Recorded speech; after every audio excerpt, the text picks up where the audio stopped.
dari kuasa presiden jangan mendengar keterangan presiden dan keterangan DPR, tapi dari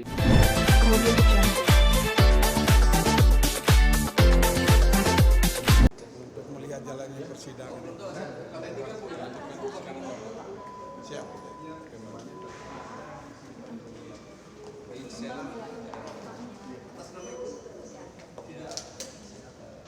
Kita masuk.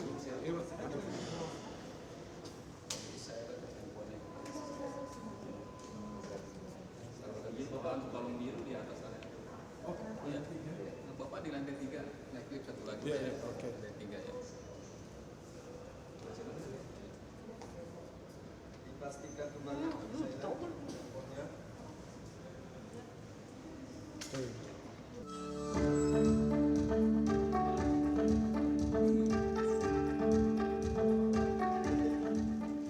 Tata tertib persidangan Mahkamah Konstitusi Republik Indonesia. 1. Pemohon dan pengunjung sidang wajib hadir sebelum persidangan dimulai.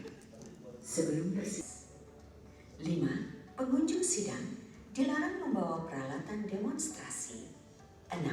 Pengunjung sidang dilarang merusak dan atau mengganggu fungsi sarana prasarana dan atau perlengkapan persidangan. Keberatan atas penyampaian permohonan yang disampaikan oleh pemohon. 11. Pengunjung sidang dilarang melakukan perbuatan atau tingkah laku yang dapat mengganggu persidangan dalam memutus perkara. 5. Pemohon dan pengunjung sidang yang terlambat hadir tidak diperkenankan masuk ke ruang sidang sebelum mendapatkan izin dari mahkamah. 6. Kewajiban pemohon dan sopan saat persidangan. 2. Pemohon dan pengunjung sidang wajib menunjukkan sikap hormat kepada majelis hakim dengan sikap berdiri ketika majelis hakim memasuki dan meninggalkan ruang sidang. 3. Sidang. 7. Pemohon menyerahkan berkas perkara dalam sidang kepada majelis hakim melalui petugas sidang yang ditugaskan untuk itu. Dapat diperbolehkan masuk setelah memperoleh persetujuan mahkamah. 9. Pemohon yang akan menggunakan media elektronik milik pribadi untuk dihubungkan dengan fasilitas elektronik atau menggunakan fasilitas lain milik mahkamah yang diperlukan dalam sidang dapat memberitahukan kepada kepanitraan mahkamah sebelum persidangan dimulai. 10. Petugas keamanan berhak menegur pengunjung sidang. Majelis hakim menegur dan memberikan peringatan. 12. Setelah diperingatkan dengan patut terhadap terjadinya pelanggaran tetapi tidak diindahkan,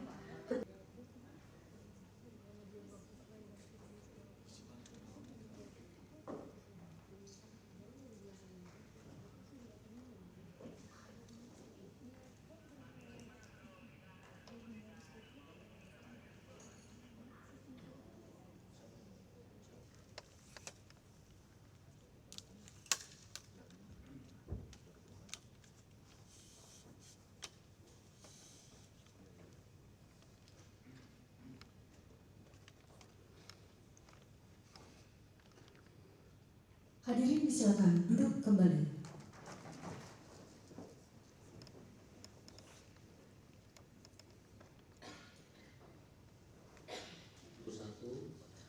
Tahun 2025 dibuka dan persidangan nyatakan terbuka untuk umum. Selamat siang, Assalamualaikum warahmatullahi wabarakatuh. Salam sejahtera untuk kita semua. Diperkenalkan untuk pemohon 176, silakan.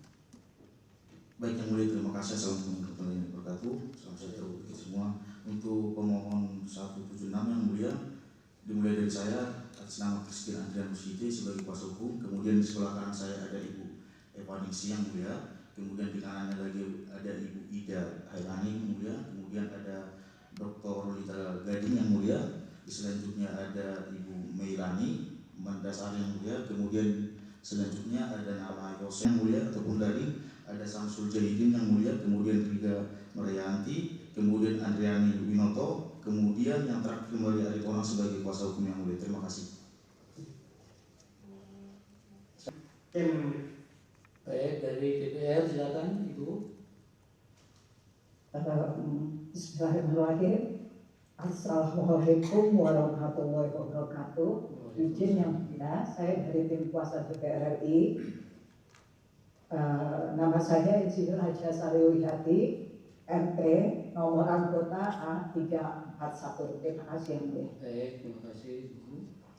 Dari kuasa Presiden silakan mendengar keterangan Presiden dan keterangan DPR.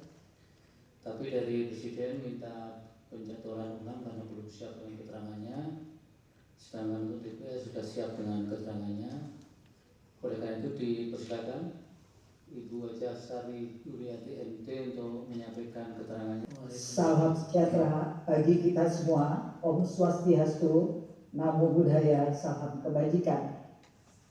Yang mulia Ketua dan anggota Majelis Hakim Mahkamah Konstitusi Republik Indonesia, yang terhormat wakil dari pemerintah, para pemohon, dan hadirin yang kami hormati, izinkan kami, Insinyur Haja Sariwihati MT, nomor anggota A341, membacakan keterangan DPR RI atas permohonan pengujian material Undang-Undang Nomor 12 Tahun 1980 tentang hak keuangan administratif pimpinan dan